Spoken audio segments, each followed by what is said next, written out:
The darkest prophecy of David Wilkerson and Sylvia Browne for 2026 is about to become true. David Wilkerson spoke of wars spreading like wildfire, of economies collapsing without warning, of violence and moral confusion growing so quickly that people would feel as if the world had slipped out of their hands. Meanwhile, Sylvia Browne warned of a powerful man who would rise suddenly. She hinted at a dramatic fall. When you place their prophecies side by side, a chilling picture about 2026 is going to be clear. The financial collapse. When David Wilkerson spoke about a financial collapse, he wasn't talking about a simple recession or a temporary downturn. He described a world where money would no longer be able to protect people the way they believed it could. Nations that once stood strong and wealthy would suddenly find themselves drowning in debt, battling inflation, and losing control of their economies. Everyday essentials, food, fuel, basic goods, would rise to prices people had never seen before. Families would line up just to buy what they used to take for granted, and savings built over years would vanish in moments. Even jobs that felt stable and secure would disappear without warning. But what troubled him even more was how governments would respond. He saw leaders becoming desperate, trying to regain control by tightening their grip on the public, freezing accounts, restricting access to resources, and enforcing new rules they claimed were necessary for stability. Instead of calming the crisis, these actions would only heighten fear and push society closer to unrest. Trust in leadership would crumble, and people would begin turning against one another. Wilkerson believed this financial collapse would reveal something deeper than economic weakness. It would expose where people had been placing their faith. For many, money had become a kind of idol, something they relied on more than anything else. And when that idol fell, it would leave them confused, frightened, and angry. But for those who held on to spiritual truth, he said this would become a season of testing. And now, as we look around in 2025, seeing global debt spiraling out of control, inflation hitting families worldwide, and heated debates over digital currencies and financial surveillance, it's hard to ignore how closely the world resembles what he described decades ago. The moral unraveling. When Sylvia Browne talked about the future, she spoke of a moral confusion that would spread through society like a slow-moving storm. Her warning centered around a man who would rise to power. She said this leader would claim he could fix everything, yet his presence would only stir division, frustration, and a spiritual disorientation. For many, his arrival would feel like a turning point, not just in politics, but in the way people saw truth, loyalty, and even faith. Between 2003 and 2008, Sylvia repeatedly described a figure who would appear suddenly on the world stage, someone with no traditional political background, yet capable of dominating every conversation. She said he would be bold, confrontational, and dismissive of any resistance. What unsettled her most was how deeply people would adore him. It wouldn't be admiration rooted in logic or understanding, but a kind of emotional devotion that blinded them to what was happening right in front of them. They will see what they want to see, she wrote, hinting at a time when reality would bend to emotion rather than truth. For years, these warnings felt vague, almost symbolic, until Donald Trump stepped into politics and altered the direction of an entire nation. One of Sylvia's clearest descriptions came in a 2005 radio interview. She spoke of a man, wealthy, and known more for business than wisdom, who will lead not with unity, but with conflict. And the people will argue not about policies, but about truth itself. She didn't have to mention a name. The words alone painted a picture that would become painfully recognizable years later. Whether people admired Sylvia or dismissed her, many were stunned as they revisited her old interviews and found detail after detail mirroring what unfolded in real life. Her warnings weren't about a single man, they were about a spiritual shaking that would begin with him but wouldn't end there. She hinted that his rise would only be the opening act of a much bigger storm. Among all her writings, one short sentence carries a weight that feels uncomfortably familiar today. The people will be blind to him. Sylvia wasn't talking about literal blindness. She described a moment when people would stop questioning, stop thinking, and stop searching for truth. He will say things that make no sense, she wrote, and the people will cheer.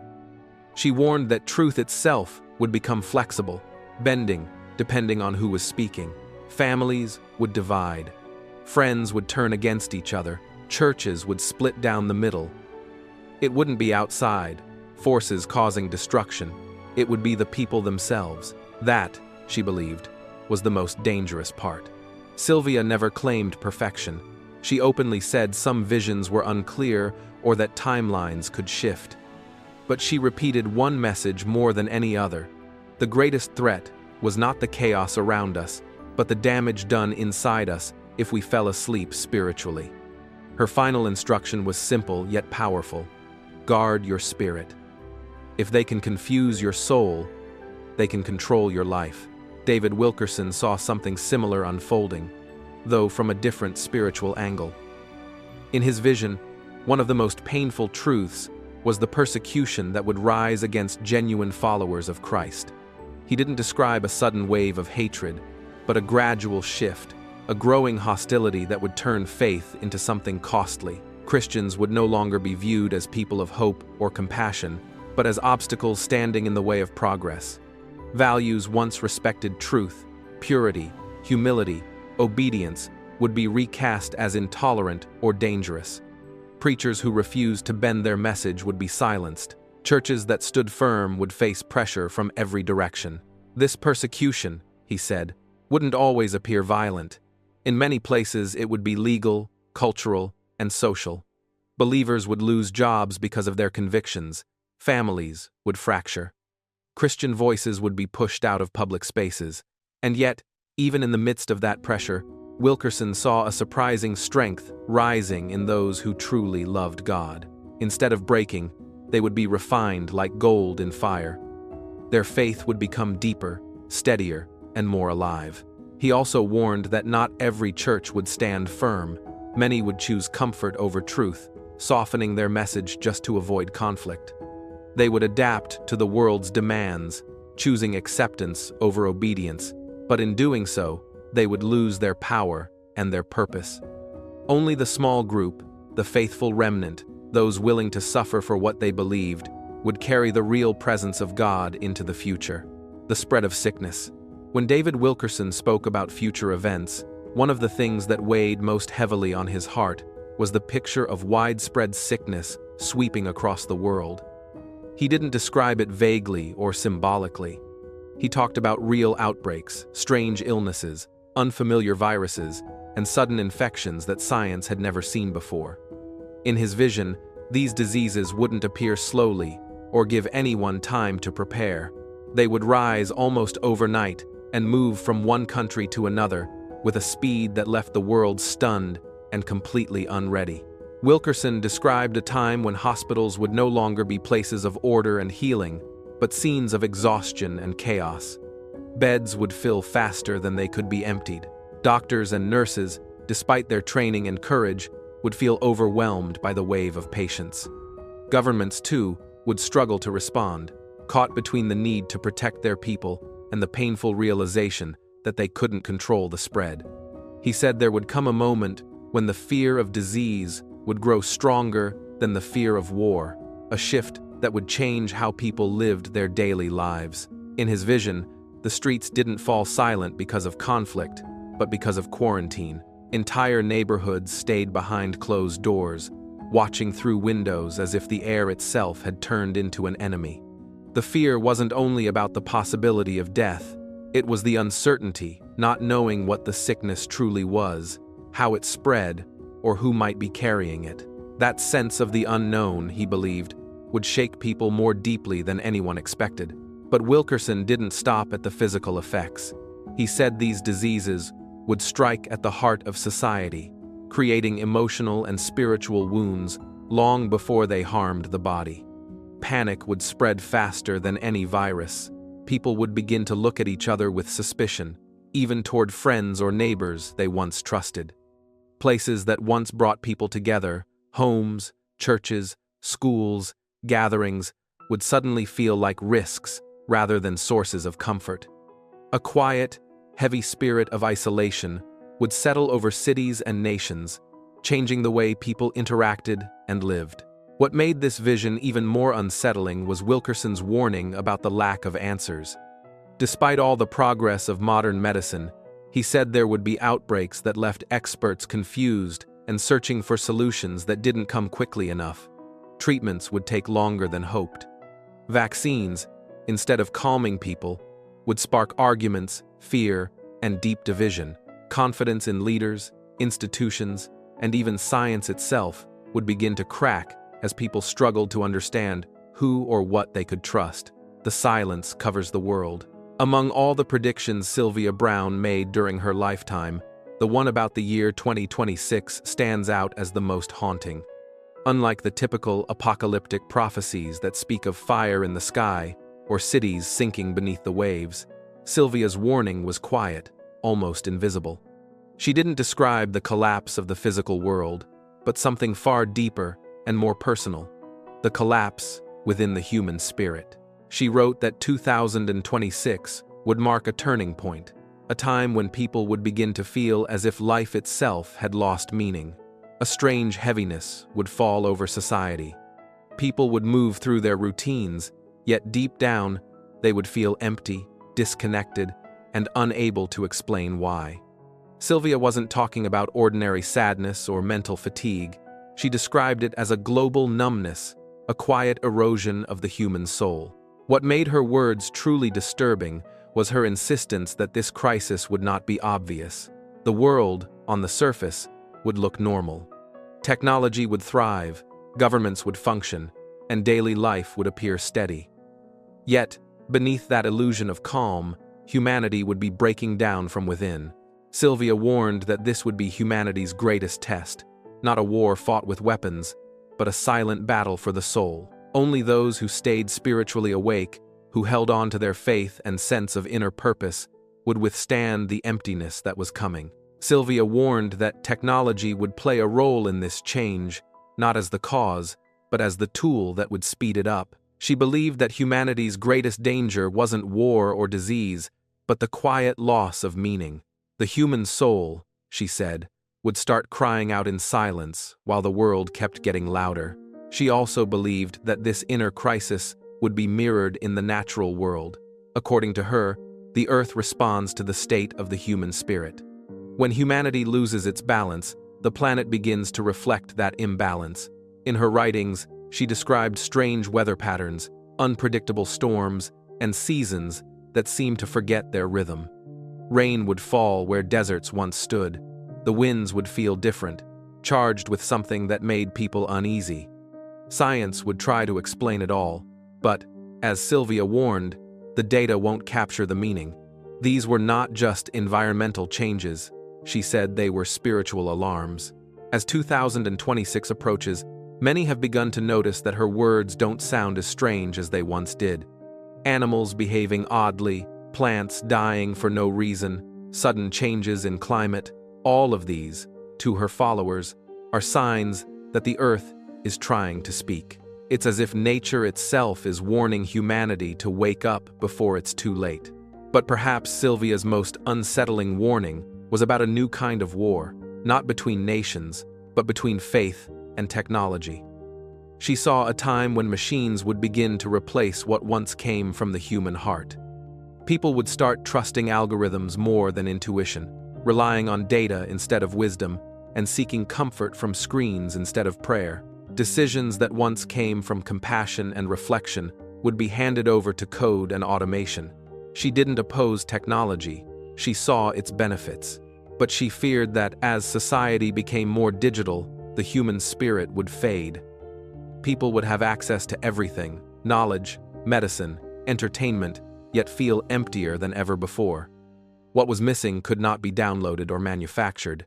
It could only be found through silence, reflection, and connection with something higher. According to Sylvia, 2026 would be the breaking point, the moment when humanity must choose between living with soul or living without it. A world where convenience replaces compassion and speed replaces stillness. A world where artificial intelligence begins to answer the questions that once belonged to conscience and faith. And finally, She described a vision of the future that many found, chilling a world where cities no longer feel like places of freedom, but quiet, invisible prisons. There would be no bars, no guards, no visible chains, only a web of technology that tracks, records, and gently controls. Over time, Sylvia said, the human spirit would begin to shrink. Cities would become too clean, too perfect. People would live close together, yet feel completely alone. Those who still sought truth, intuition, or faith would be seen as strange, even inconvenient. The city, she wrote, will become a cage without bars, and the saddest part is, most people will not even remember what freedom used to feel like. Sylvia Browne warned that by 2026, one of the most dangerous forces in the world wouldn't come from war, nature, or technology, but from silence. Not the peaceful kind of silence, but the silence of those in power. She believed that as confusion spread and people began searching for guidance, they would turn to leaders, political, scientific, and even spiritual, hoping for truth and reassurance. But instead of finding direction, they would only hear carefully rehearsed words, speeches without meaning, and promises that sounded more like echoes than guidance. According to Sylvia, this silence would be worse than lies. It would create a void, a growing emptiness between leaders and the people who depended on them. She described a time when leaders would stop leading, not because they vanished, but because their voices no longer carried truth. Their words would sound hollow, detached from reality, while real decisions would be made quietly behind closed doors. This quiet dishonesty would not spark anger at first, it would spark fear. People would begin to sense that something was deeply wrong, that the very systems meant to protect them no longer served them. Institutions like governments, health agencies, and the media, once symbols of trust, would start to feel distant and cold. Slowly, that sense of safety would fade. People would question not only their leaders, but everything they once believed in, even their own instincts. She said it wouldn't happen overnight. It would come gradually, like a slow leak in the roof, a few drops at first, easily ignored, until one day, the whole ceiling gives way. And by then, the damage would already be done. When truth disappears, Sylvia warned, morality begins to erode. People lose their sense of direction. Right and wrong become blurry. Rules stop mattering, and fear begins to rule. And once fear takes control, people stop thinking for themselves. They stop questioning. They follow not out of trust, but because they are afraid to stand alone. In Sylvia's writings, 2026 wasn't just about external turmoil, it was about the silent collapse of integrity, both in leadership and in the human heart. But in her vision, there was a moment, a trigger, that would change everything. She didn't describe it with technical details or grand symbolism. She simply called it a moment that will stop the world in silence. It would come suddenly and without warning. It wouldn't destroy cities or cause explosions, but it would shatter people's sense of security. Sylvia said this event would not bring chaos immediately. It would bring confusion first. Governments would scramble to respond. Experts would appear on screens, offering explanations that didn't add up. Questions would multiply, but answers would remain unclear. Panic would slowly grow as people realized that no one truly understood what was happening. This, she said, would be the breaking point, the moment humanity would begin to lose its balance. Faith would weaken, fear would spread, and confusion would seep into every level of society.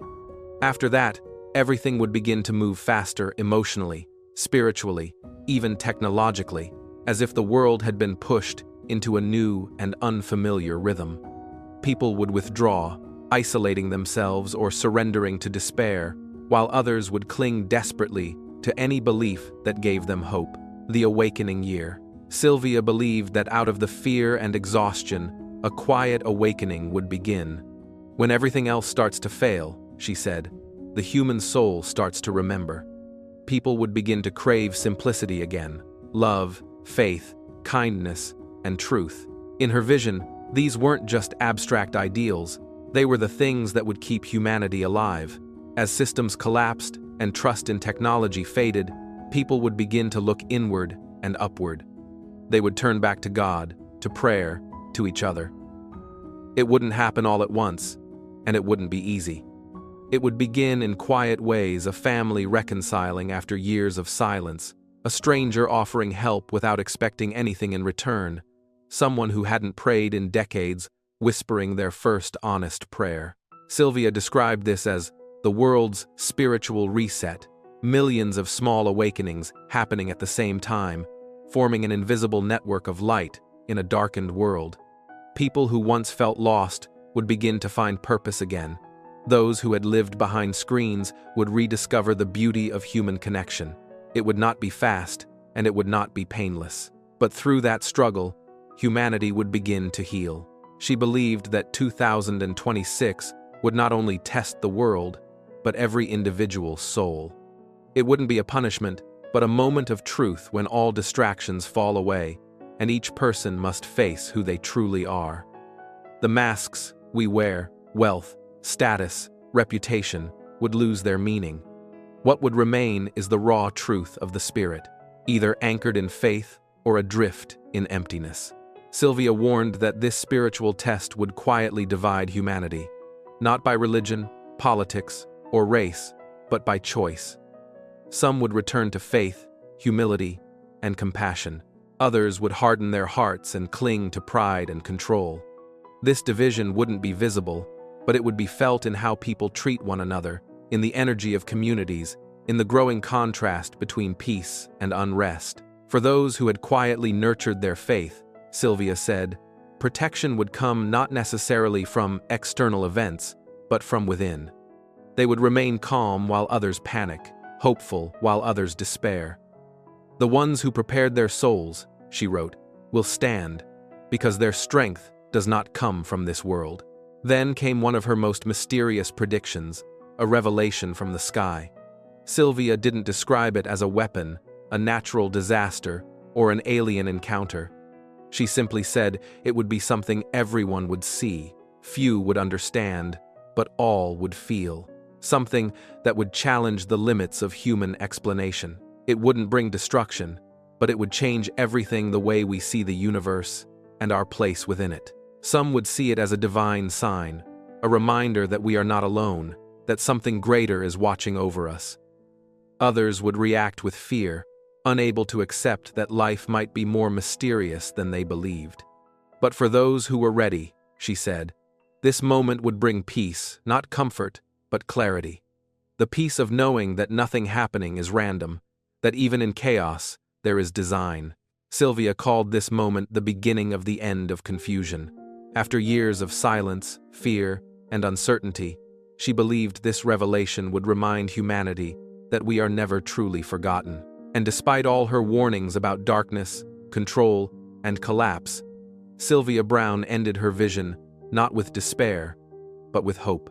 She believed that faith, not institutions, not leaders, not technology, would be the only true refuge in the storm. Faith in God, in goodness, in the resilience of the soul.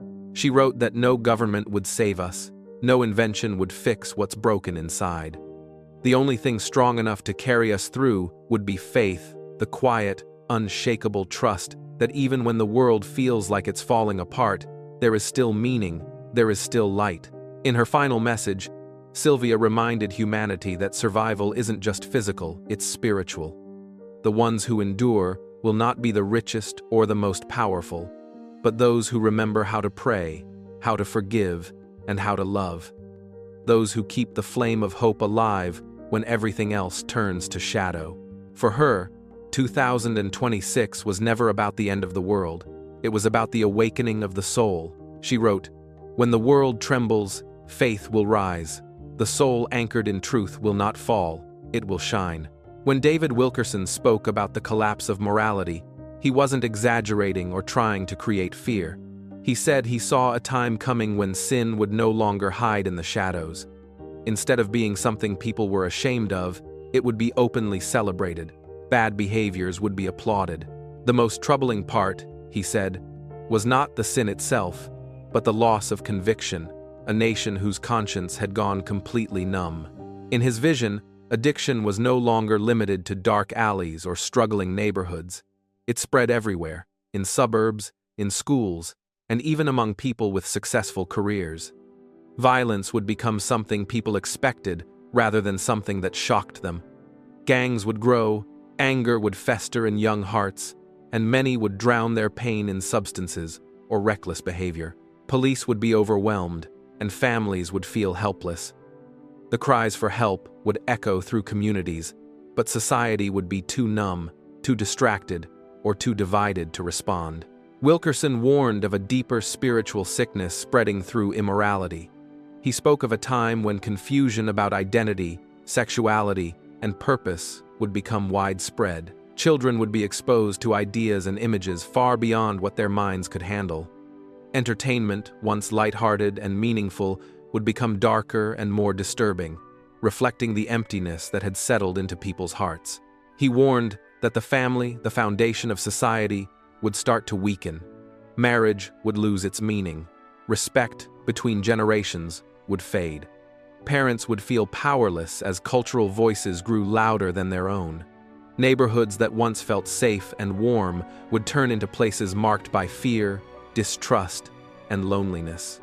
To Wilkerson, this collapse of morality wasn't just a sign that judgment was coming. It was the judgment. When right and wrong become blurred, when evil is celebrated and good is mocked, society is already experiencing the consequences of drifting away from God. Yet he also believed that even in this darkness, there would be people who refused to give in, people who held on to truth, lived with integrity, and shined like small but powerful lights in a world that desperately needed hope. Even when David Wilkerson described the darkest parts of his visions, he never left people without a place to stand. Hope was always there, woven into every warning. He believed with all his heart that God would always preserve a remnant, a group of men and women who refuse to compromise, who refuse to bow to pressure, and who rise when everything else crumbles. And he didn't picture them as superheroes, but as ordinary people strengthened by a God who still moves in the middle of chaos. Wilkerson saw a coming wave of believers who weren't known, celebrated, or admired. Many of them would be people the world overlooked, the quiet ones, the broken ones, the ones who thought God could never use them again. But in his vision, these people would suddenly come alive with faith. They would walk with boldness, love deeply, serve quietly, and stand unshaken while everything around them trembled. They wouldn't need a stage or a spotlight. Their strength would come from the Holy Spirit, not from human attention. He also believed that real revival wouldn't arrive through big productions or emotional events. It would begin privately in living rooms, in small gatherings, in humble churches, where people returned to God with honest hearts. He spoke of a cleansing within the church, a return to holiness and truth, a hunger for God that entertainment couldn't satisfy. These believers wouldn't run from the storm. They would walk straight into it, carrying light, lifting up the broken, praying for the lost, and speaking truth with love. Some of them, he said, would be people who once lived far from God, former addicts, former criminals, people society had written off, but who were now transformed and burning with compassion. And then Wilkerson shared one of his most unsettling images, something he described as a dark presence falling from the sky. It wasn't a natural disaster or a physical storm. It was something spiritual, something heavy, something that settled over hearts.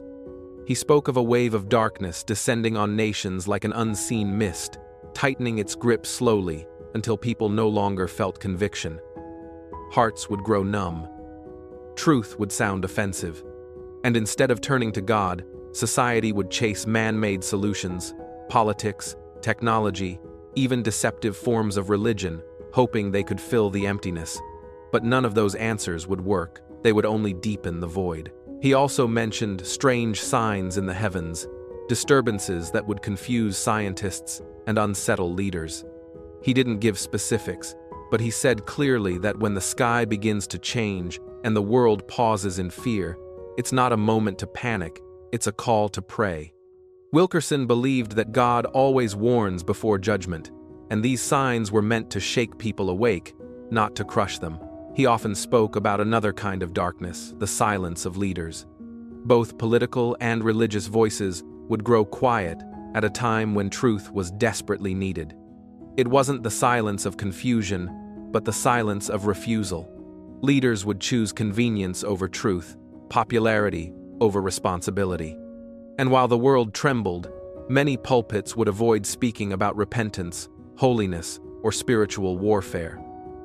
That silence, he said, would be one of the greatest dangers of all. During the final years of his life, Wilkerson's public voice became softer, but his message grew more urgent. He shifted from warning nations to preparing believers. What mattered most was not predicting events, but preparing hearts.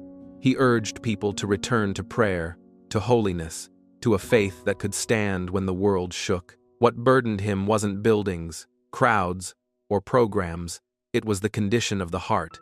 He pleaded with believers to stop treating faith as a casual thing, to turn off distractions, to weep again, to believe again, to walk closely with God while there was still time. In one of his final messages, he said words that stayed with everyone who heard them. God is calling us to die to self, to stand in the storm, to trust Him even when the foundations shake. It wasn't a message about survival. It was a message about surrender, a surrender that produces strength no crisis can break. When David Wilkerson passed away in a car accident in 2011, many were heartbroken. But those who followed his ministry knew that he had already given his final plea. He had passed the torch. And now the real question wasn't, what will happen next? But, what will we do with what we've heard? Because in the end, Wilkerson didn't leave behind a message of fear. He left behind a call to awaken, a call to return, a call to stand firm in a world that desperately needs people who still carry the light of God.